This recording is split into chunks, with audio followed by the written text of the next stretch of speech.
Oh, let me tell you something. Busting makes me feel good.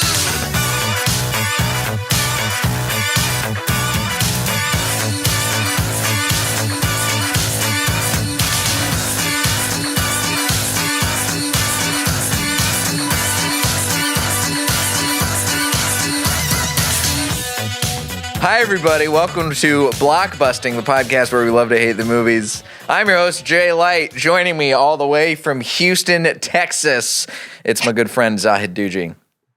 What's up, man? What's up, man? It's good to see you. You too. We're doing it. I like your bedroom. It's very clean. Nice setup.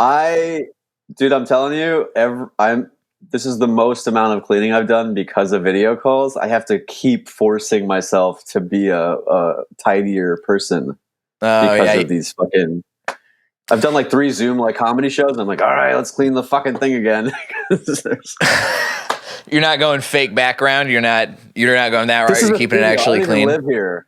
Yeah, this is a studio. I just come in here. I live over there. Just pan over just a cardboard box hovel. This is a cardboard cutout right here. Oh, man. I green screen a picture of my bedroom whenever It's a good from fresh when you moved in. It's a good strategy.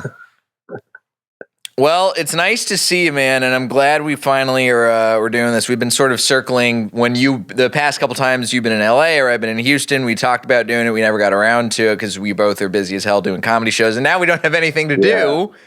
We have nothing. So we're here. It's like you've invited me. It's like a lunch, and I'm like, all right, fuck it, we'll go have lunch. But I like the funny thing about this podcast is you're like, all right, go watch a movie you hate so we can talk about it.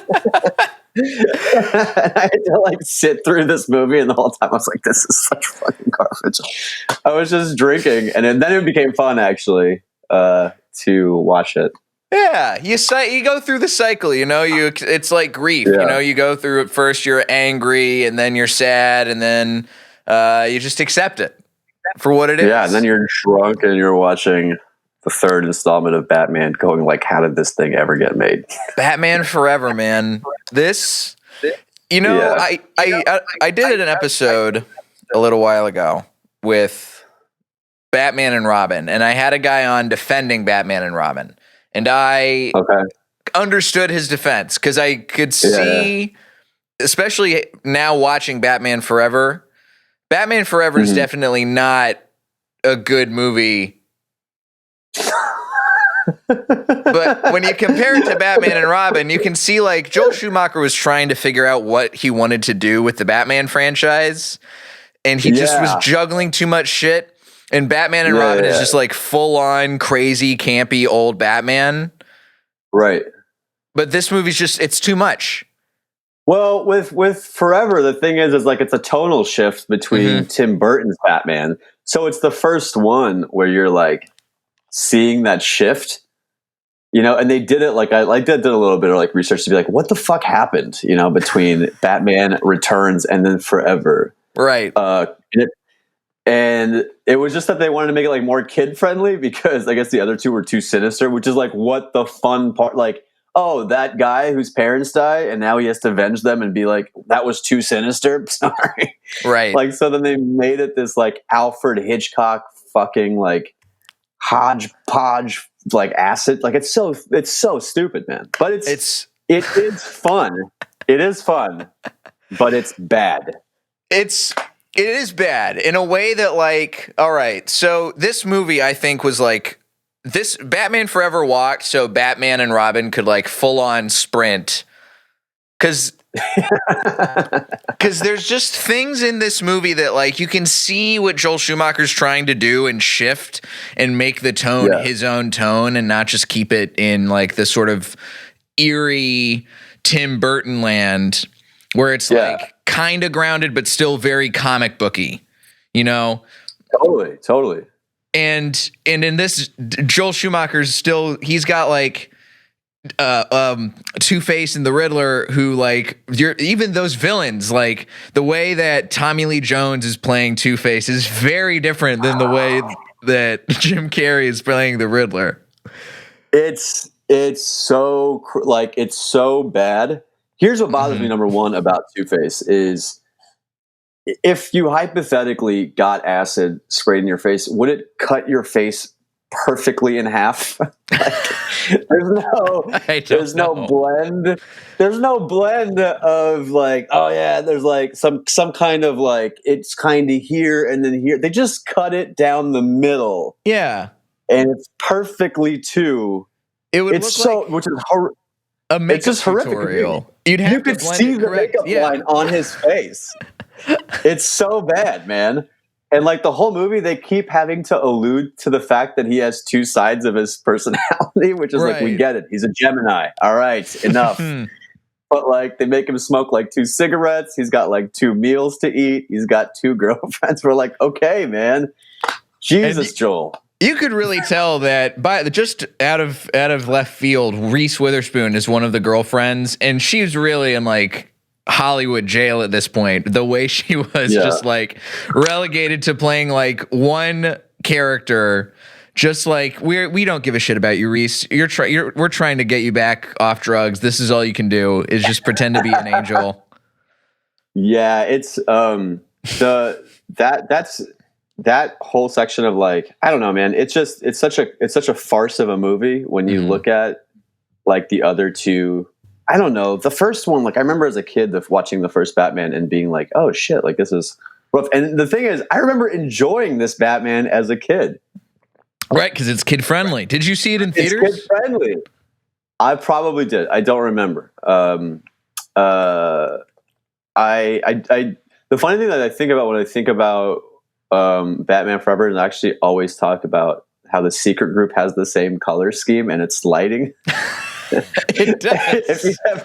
Right? There's so many photos of me at the club where it just looks like an extra scene from Batman Forever when he goes to a comedy show, because there's just like a harsh red light from the top and then this bright green from the left and a blue, and you're like, this is fucking bad. This is like you're good. waiting in line for Mr. Freeze. Yeah. it's the light. What strikes me as like so odd is like the lighting in that movie is there's like such a strong Batman Forever color palette. Like you know, when you think of the movie, you think of those colors. Like you know exactly the colors I'm talking about. Yeah, you know those greens and blues and then every shot in the movie is like at an angle. Like there almost no shot is like perfect. Yeah, that's what I meant by like the Alfred Hitchcocky thing, where he's trying to make it scary. Which would be scary if the things that were happening in the scene were scary, but they're hilarious. So then this angle is just like, what the fuck is going on? Yeah. Like I remember it happening. There's a distinct moment where Bruce Wayne goes to Nicole Kidman's office. Nicole Kidman's playing this like hot psychologist who they have a weird relationship. And he goes to her office, and you can hear like punching and groaning from inside. And Bruce Wayne's like, "Oh, what do I do?" And it's at this weird canted angle, and he breaks down the door, and you're like, "Is she gonna be like getting murdered or something inside there? What's going on?" And then it's just her punching a punching bag, and they're just playing it for laughs. It doesn't make any fucking sense. There's a lot of weird. Also, there's a lot of really weird sound effects that they put in there. Like it. Oh, this is what I wrote down. It does feel like Three Stooges meets the Batman. Like if you, especially when Riddler's on, like there's one point where like Jim Carrey like throws a bomb, and he throws it in this very like sort of like jujitsu-y like comic way, where like every motion seems to stop at some point where he's like. And then he just stops and he turns to the side, he spits, and you hear like a ding, and then he grabs his balls and goes like, whoop. You're like, why did you put in this like Adam West, like Benny Hill vibe to these scenes? It's so weird, man. Like sound effects in there. It's like somebody must have watched or heard the story. I just talked about this in the last episode too. Because for Aladdin, Robin Williams, when he recorded, they just let him improvise in the voiceover booth. And I think that whoever cast Jim Carrey went to Joel Schumacher and was like, all right, listen. So Jim Carrey's this great improvisational comedian. Just let him do whatever he wants and just keep it. And they were like, all right. Don't say anything to Jim Carrey, you fucking idiot. Yeah. See, but they you know what's funny is Robin was, they totally should have been like, could you just turn it down? And like, it's funny because he's playing across Tommy Lee Jones, who, by the way, hated Jim Carrey during the set, like during the making of the movie. That.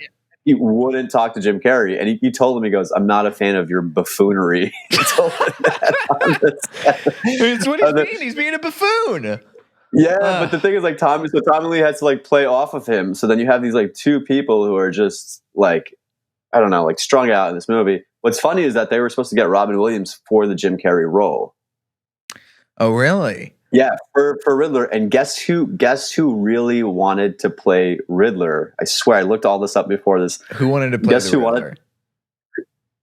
Michael Jackson. Fucking swear.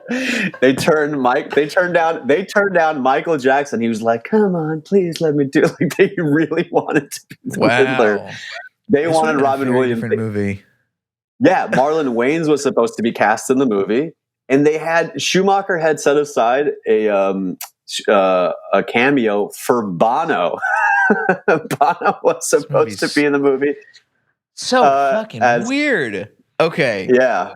So it's like the 90s in a nutshell, but yeah. It really is. Yeah. I mean, this came out in 95, and it's really like turning the tide. But I would love to, before we go further, because I want to hear how you went from loving the movie as a kid to like where you grew up and were like, oh, this movie's actually bad. But I want to watch the trailer with you first, because I want to see how it was marketed to us as children. Yeah. So let's pull that trailer up, the original Batman Forever trailer, because I have a feeling I know where this was trying to come from. Oh my God, even the poster, they tried to design it for YouTube to make it look like it's decent and watchable. Okay. Riddle me this. Oh no. Who's afraid of the big black? Oh no. In an uncertain world, in a chaotic time. It's at the beginning of Eyes Wide Shut. There's a mask.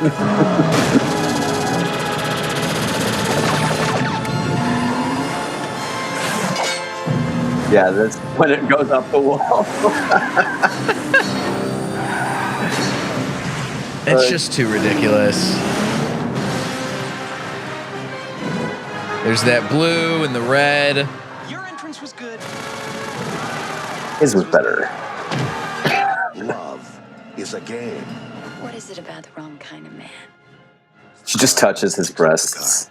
Yes. The worst plot line in the entire movie. Which one? The Nicole Kidman one. Oh yeah, where he's trying to be a normal guy. Mm-hmm. I hated it.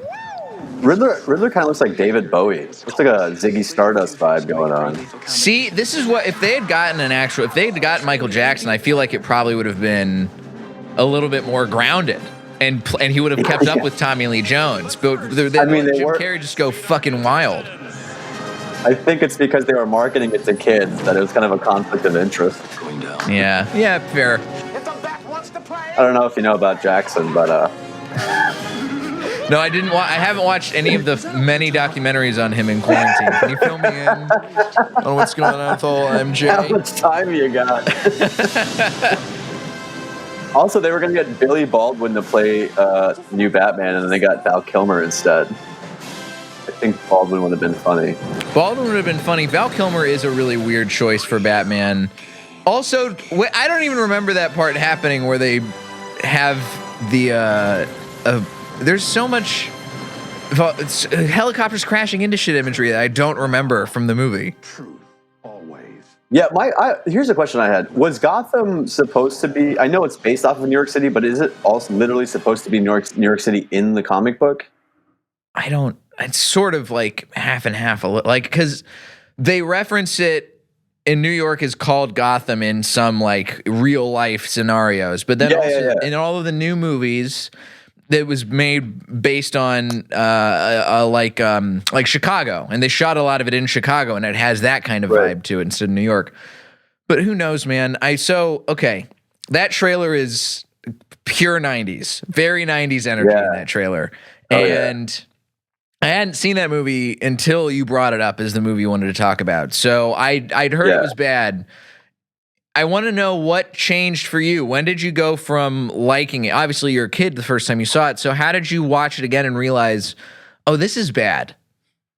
I remember watching it like a few years ago. I can't remember how or why I watched it, but I watched it in an entirety a couple of years ago. And I remember every single time being like, what the fuck? Like, just, I didn't remember it being so campy. But I guess when you're a kid, you're not like, you're just like glued to the you're just glued. Right. You're not even thinking about all these things, especially if it's like 1995 and they're marketing it to you. Mm-hmm. You don't realize, like, when you look back, like Batman Returns had like, I think it was better than the first one. It's personally my favorite, with Catwoman and then Danny DeVito was like, man, kind of frightening if you're a child. You see, like, oh my God, so scary. Yeah, but then when you look back now, like when I looked into it, they were trying to get it to be like a big merchandising film. So do you remember those the McDonald's glass cups they gave out? They used to have these little. Right? Do you remember those? Because I still have them in my garage, like the Batman Forever, the original Batman Forever ones. Yeah. I had the Batman Forever Game Boy game. I remember that, and it was really, I never beat it. It was tough. Yeah, it was. All of those. I remember. Do you think it's also tough because we were like 8? Yes.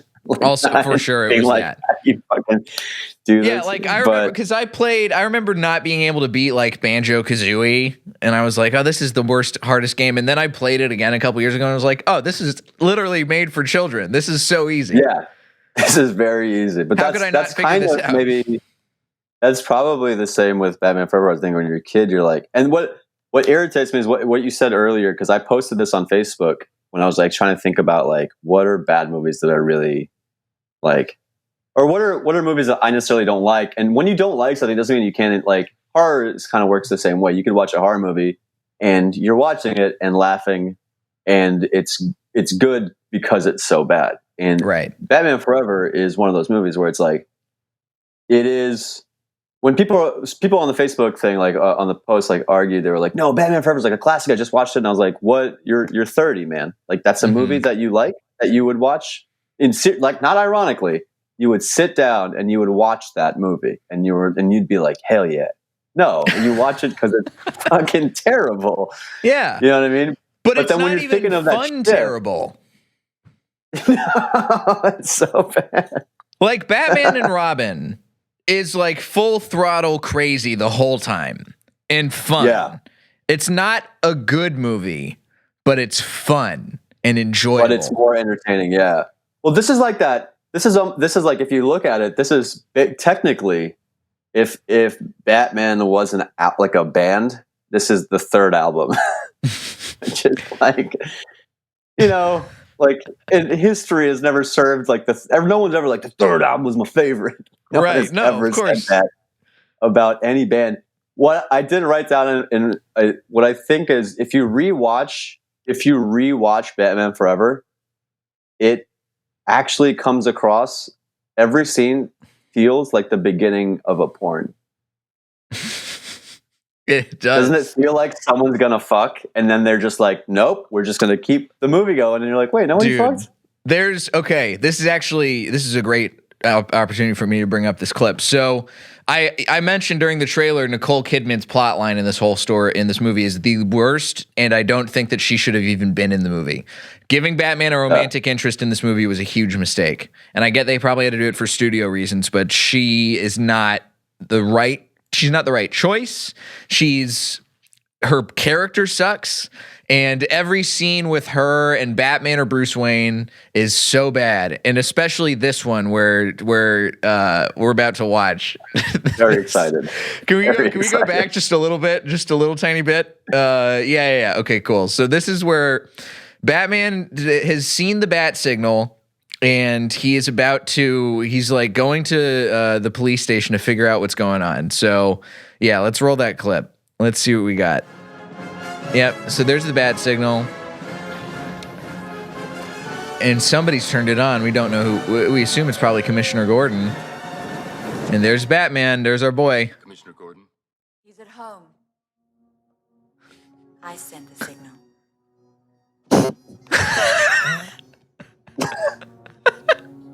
Dude, that. I noticed something about Two-Face. His coin. It's his Achilles heel. Look, Nicole with the Can't be hair and the explained. Wonder Bra. Her know. tits are out in your face. Called me here for this. The bat signal. You called me here for this. It almost sounded like you said, "You dumb bitch." Really professional. You're trying to get under my cape, Doctor? Look. A girl can't live by psychosis alone. It's the car, right? Chicks love the car. What is it about the wrong kind? It's just so like In grade school, it was Chicks love the car. chicks love the car. Great And- work, Batman. They're just Wow. ready to, Nicole Kidman's ready to fuck. She's grabbed the Bat-nipples, which you barely see in this movie because they're not Oh, as prominent yeah. as they are in Batman and Robin. She They're spends, doing this she spends all dance. this movie getting him hard, and then he goes Yes. to the next movie. It's like, hell yeah. My life's an open book. You read? Yeah, that's why they had to switch out and get George Clooney because Val Kilmer he got hard too much, and they had to switch out with a different actor who could keep up. See, look, they've got the weird You like strong. I don't even know what brass instrument that is. Is that like an alto trumpet? Yeah, the music in the back, it's so funny. It's so porny. It's so and just the breeze blowing. Met the right woman. Look, if they cut to like Nicole Kidman getting railed on a washing machine, I would totally buy it. But now we've got that's just like- every scene, you're like, someone's got to get blown here. It has this vibe. and if we cut to like Commissioner Gordon and Batman just Eiffel Towering Nicole Kidman's Eiffel psychologist character, I would buy it. I would totally God. buy it. But no, we're gonna instead get into the car that's ribbed for her pleasure, and we're done. Also, he tells Robin that he's Batman, and then he tells her that he's Batman. Mhm. And it's the only movie I've seen where Bruce Wayne keeps going around telling people that he's Batman, which is like Yeah. the one time he's not supposed to tell people. Because such a bad idea. in the movie, Tommy Lee, Two-Face, and Riddler attack the Batcave like they know where it is, and I'm like, Mhm. dude, you have for two movies so far, no one has known where this shit is, and in one movie alone, you've gotten attacked at your house, and you've told two other people what your Yeah. identity is. You fucked up. very- This is all on him. Chicks love the car. Somebody wrote that, and then it got approved. It's so fun. Like when you do comedy, you know that these things go over multiple Right. hands. They had and someone wrote that. Yeah, like they brought in probably a bunch of writers to punch up that scene. And they're Yeah. like, what can we do to make this fun? Oh, okay. And Jim Carrey was brought in to consult, of course. And speaking of Jim Carrey, so it feels really like, again, we have multiple movies going on here, and Jim Carrey as the Riddler is bringing too much Three Stooges like slapstick. It's a kind of play that makes sense in his other movies, but doesn't make sense as the Riddler. Yeah, I think it's because like all of I really do think it comes down to the fact that the tonal shift is so hard.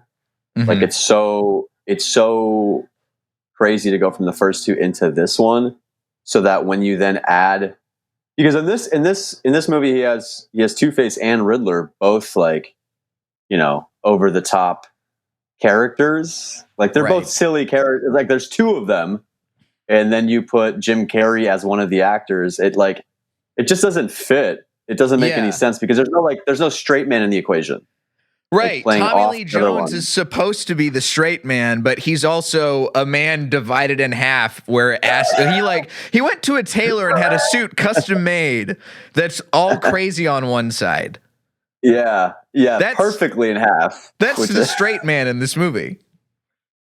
Yeah, it doesn't make any sense. And like the idea of him flipping a coin, like what they were trying to do is like you were asking about you were talking about the Nicole Kidman character, like him getting a love story.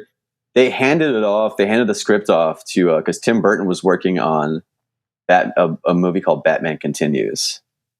Okay. Do you remember remember I Know What You Did Last Summer?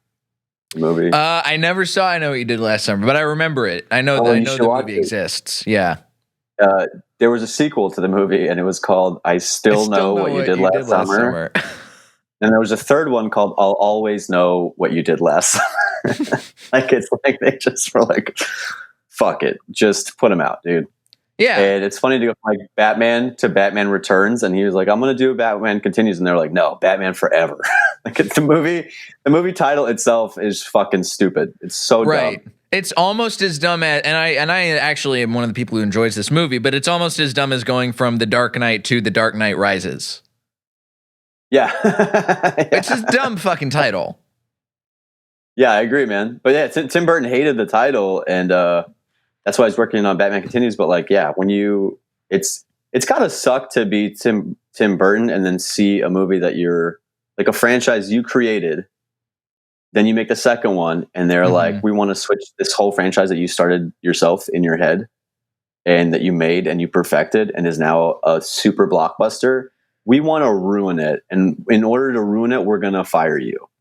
And then we're going to bring on this other guy who's going to ruin it. And this people that are going to write the script are this couple. There's a couple that would write these scripts, and a couple wrote this script. The Bachelors. And yeah, they're really this. That's such a funny thing. Like, if I had like a girlfriend and her wife, and they're like, "What do you guys do?" And we're like, "You see Batman Forever? We fucking wrote that shit." Like, that's the weirdest. That's the weirdest thing for me. That a couple sat down and wrote this movie, and that Hollywood was like, "Hell yeah!" Right. And they brought in the other guy who they brought in too to help out with the script is Akiva Goldsman, who also is not a good screenwriter. Like, he's gotten a lot of nominations for stuff. He wrote A Beautiful Mind, but he's a terrible screenwriter. He wrote A Beautiful Mind, and he also helped. Oh my god! Yeah, when you think about it, even Schumacher did St. Elmo's Fire, and then this is the other thing he made. I mean, yeah, listen, this is his screenwriting credits. All right, he wrote a couple movies in the early like '94 that didn't really, don't really register on radar. It's called The Client and Silent Fall. Then he wrote Batman Forever. Then he wrote A Time to Kill, which was nominated for the Golden Raspberry Award for Worst Written Film, grossing over $100 million. Fuck. Then Batman and Robin. Then the Lost in Space 1997 reboot movie. Oh, we should have done that too. That's a classic, man. And then he did Practical Magic, and then he wins the Oscar for A Beautiful Mind. And his entire career gets validated. Yeah, that's a lot of misses to finally get to that hit. It's like just, that's a weird resume. It feels like he lied. It feels like he went in for a job, and they're like, "Have you?" And he's like, "Totally, yeah, I've done all."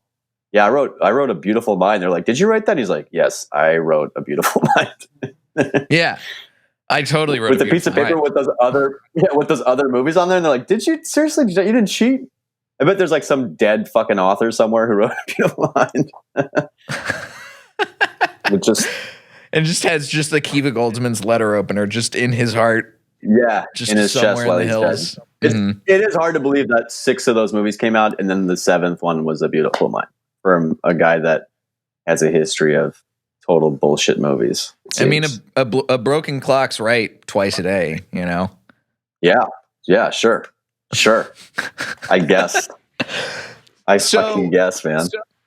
This movie also somehow, like, technically there's parts of it that people really like. Like, you can tell that Joel Schumacher is at least like a competent director. Like, he knows parts of what he's doing, because it got nominated for Best Cinematography. Wow. Which superhero movies are never getting nominated for things in the 90s.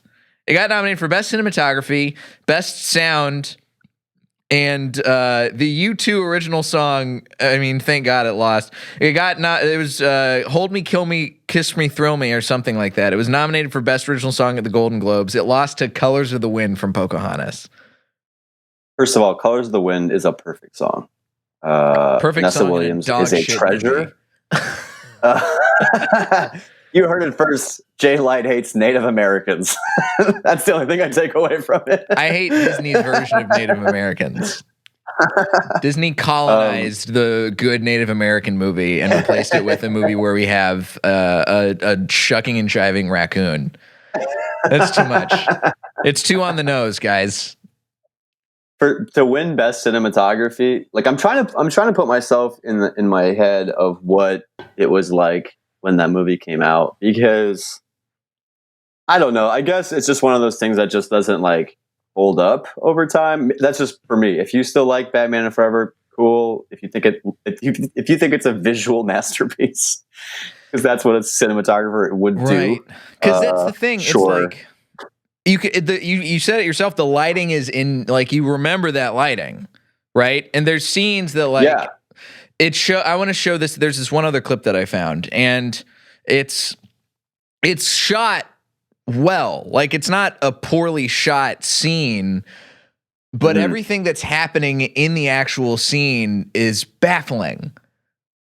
And it's it doesn't really totally make all the sense all the time. Right. And I actually I think part of it is something that you brought up too about Jim Carrey and his performance in this movie. So let's go ahead and let's roll this clip. This is near the end of the movie. This actually might be that bomb clip that you were talking about. I don't 100% remember, but let's roll it.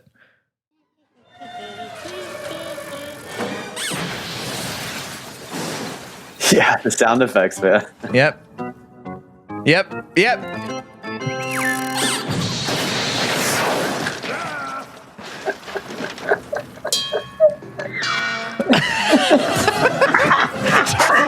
Why is that happening?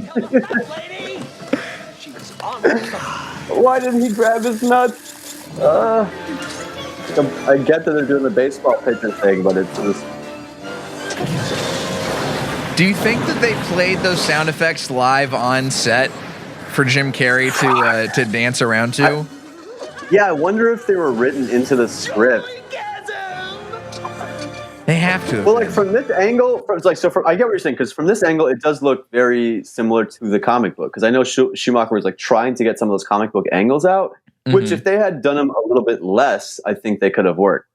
Like coming in front from underneath and doing this, it sort of frames it like when you see a villain in that scene, like it works well. But then they would do it all the time, like you said, like that Val Kilmer thing when he comes into the office and it's like, why is this like this? Like, it doesn't make any sense here to angle the camera. So there's certain times where they're like overusing this, like, you know, this weird angle thing, and it just makes the whole thing seem strange.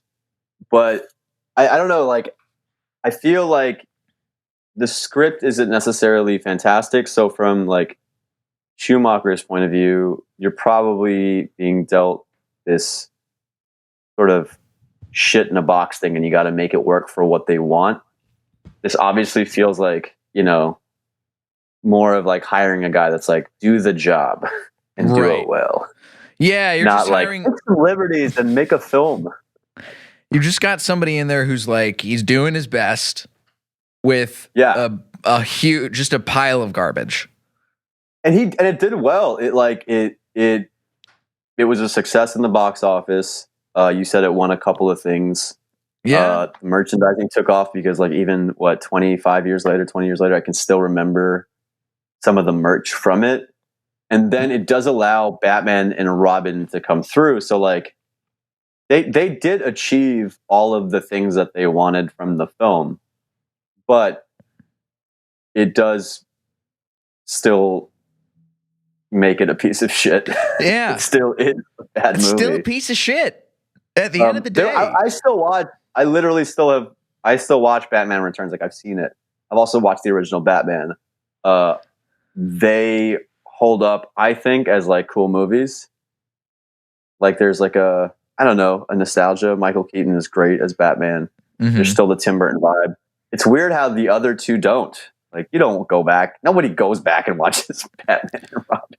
Right. It's the kind of thing, man, like Batman and Batman Returns, it's a singular vision the whole time. And same with the Nolan Batman trilogy. It's a singular vision. Yeah. The problem with the Joel Schumacher Batmans is that it's the only Batman and Robin is like a fully realized version of what Joel Schumacher was trying to do, which is take the franchise and just make it totally insane and campy and make it a throwback to the old televised, like Batman with Adam West. Yeah, the Adam West ones, because that's totally the vibe I get from him when I rewatched it. Because I mean, Adam West, obviously the suit is like complete garbage. Like no one, right? No one, yeah, they look like the cast of the McDonald's bunch, the old Adam West ones. Like it looks like that.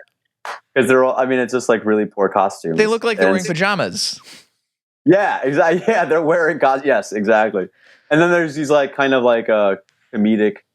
And I think that's what made the Adam West show a little successful, because like kids would watch it, but also like Adam West was like this big, yeah, in back in the day. But like this is definitely a throwback to those movies where the comedic vibe is just hard to follow. When in the past, I mean, Returns had some comedic stuff. Batman Returns had some comedic stuff, but it wasn't like overly heavy-handed. That's the thing. It's like in the scale of like comic book movies, obviously now we live in the world where Marvel dominates comic book movies, and because of that, we have these Marvel style comic book movies constantly where there's like tons of jokes, and they're hiring comedic directors and writers to work on these scripts, and so it's a very specific kind of joke telling.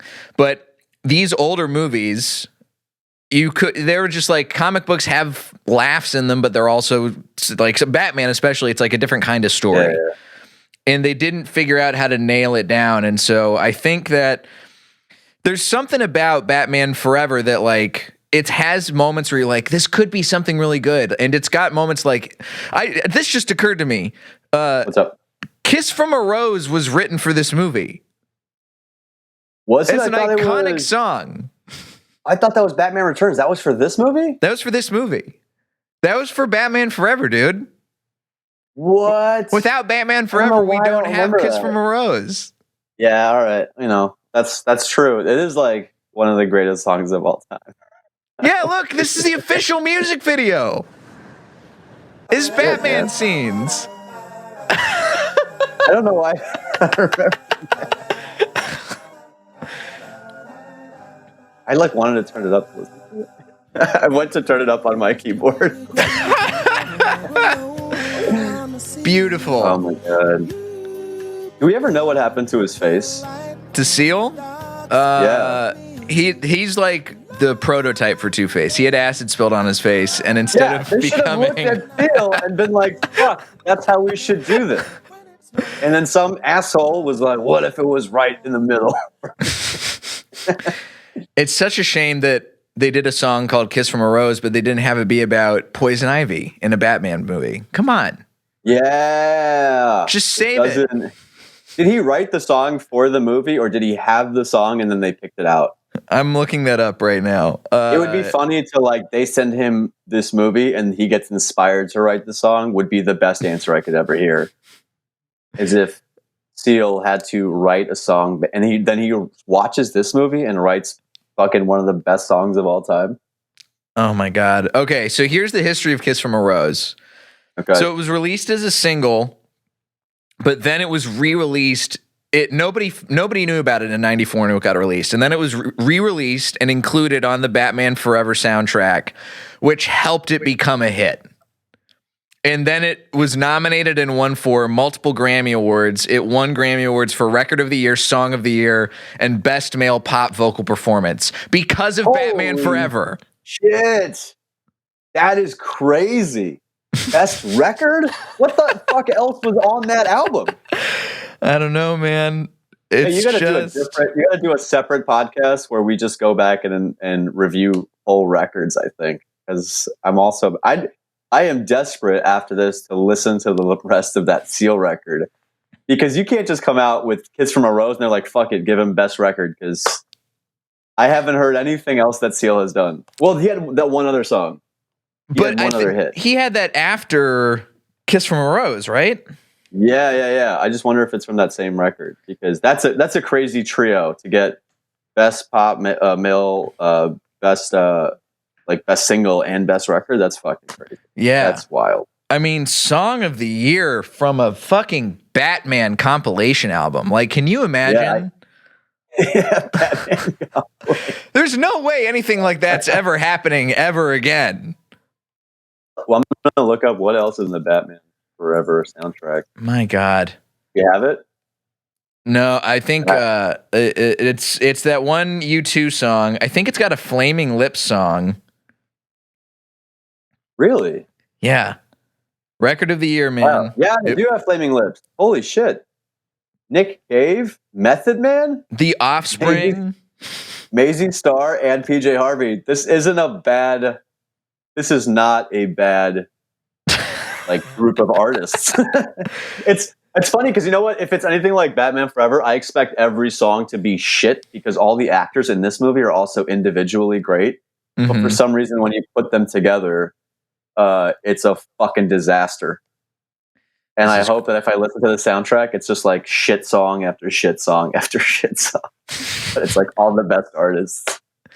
I mean, I was going to ask what you do to fix this movie, but I think we just redeemed this movie by reminding everybody that Kiss from a Rose won Grammys and hit pop massive consciousness because of Batman Forever. My mom, I can still hear my mom sometimes literally goes, "Do you remember that song?" Da, da, da, da, da. And she'll just start singing. I swear. And she doesn't know the lyrics, she doesn't know Seal. She just remembers the melody because it's that ingrained into our social brains. And yeah, if it came from this movie, then I guess that's give it one solid redemption. That's like if This Is America was on the Avengers soundtrack, and that's the only reason anybody remembered it. That's fucking bananas. This is bonkers. I didn't realize that, man. I didn't realize that either. Well, I'm glad we uncovered that little piece of pop music history today in the midst of this shit show of a movie. I also like that I made you rewatch it again. I'd never seen it before. You made me watch this movie, and I will forgive you for that. I got reamed on Facebook when I posted it because I said, "Can you mention I'm going to do a podcast with a friend of mine," and I said, "Update: I've chosen Batman Forever," because it just came to my head, and then it was 30 comments of "Fuck you, dude, that movie's great," and I was in my head, I was like, "I'm not really sure that you watched it. If you still feel that way, I think you just remember it from being good as a child or watching it ironically, but I don't know, the dialogue is really bad too. That's the main thing that sticks out to me. The dialogue's bad, the casting's bad. It's a real bad movie wrapped up in a nice package. Yeah, in most of the other Batmans, when you're like, why doesn't somebody just shoot Batman or whatever? In this movie, it is so prevalent, it's crazy. Remember Tommy Lee Jones takes over the circus? Yeah, because everyone goes to the circus.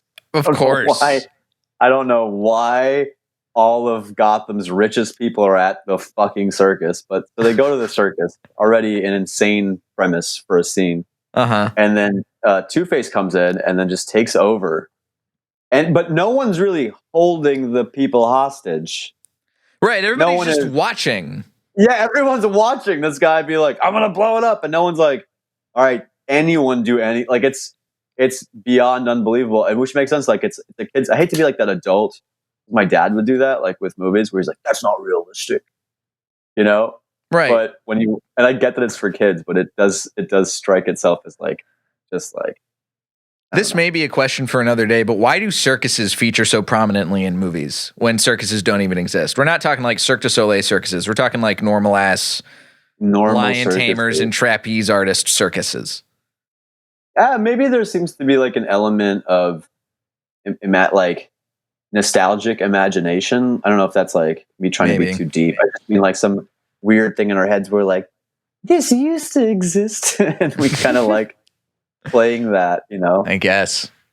Well, Zahid, dude, thanks for bringing this movie to my attention. I did not like it, but there's got a couple redeeming qualities, and you're still my friend. So it's all we came out of this together on more connected than ever. Yeah, and actually, I feel like I need a palate cleanse. Like I need to watch another Batman to get this Batman out of my head. Take this chance to watch Batman Returns. I've never seen it in full. I need to watch it like from the beginning. I've seen like the back half of it. Dude, watch Returns, and then like text me. I got nothing but time. It's good. I like it legitimately. It's very cool. I think it's a very cool world that he created. I'll give it a watch. Well, where can the listeners? Thanks for having me. This was fun. Dude, where can the listeners find you on the internet now that we if they want to complain more about your choice of nostalgia that they didn't like? My full name, Zahid Dewji on everything. No one has this shit name, so just find that everywhere. Well, there you go. And you can find me at Diet J on Twitter and Instagram. Subscribe on Patreon if you want to support the show and get some sweet benefits. And support the Secret Group if you're in Houston when it opens back up. I don't know what's going on with that, but buy some shit. Give them the money. Yeah, man. Do that. Do all that stuff and watch those Zoom comedy shows. So comics make some money.